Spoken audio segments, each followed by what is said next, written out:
দেখুন, বর্তমানে পশ্চিমবঙ্গের যে অবস্থা এবং যেভাবে বিভিন্ন দপ্তরে চুরি শুরু হয়েছে, ওই চুরির ঘটনা প্রকাশ পাওয়ার পর থেকে আমরা তৃণমূলটা ছেড়ে দিয়েছি, কিন্তু কোনো দল করিনি। আজকে দেখলাম যে এই যে সরকার চলছে তার পরিবর্তন করার প্রয়োজন আছে, আর তার জন্যই যোগদান করেছি।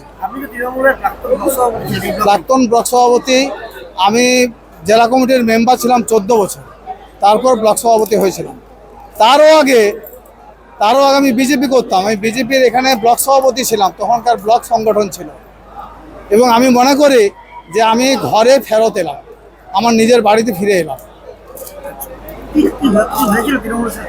না, কিচ্ছু হয়নি, আমার সঙ্গে। আমি ছেড়ে দিয়েছি, দল ছেড়ে দিয়েছি, 4 বছর ছেড়ে দিয়েছি।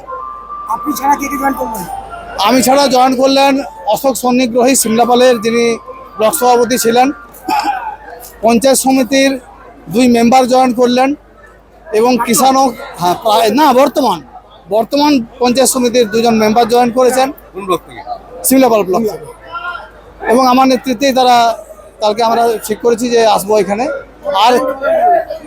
আর জয়েন করেছেন আমাদের একজন ওই কিষাণ সেলের যিনি সভাপতি ছিলেন সিমলাপালের, তাকেও জয়েন করানো হয়েছে।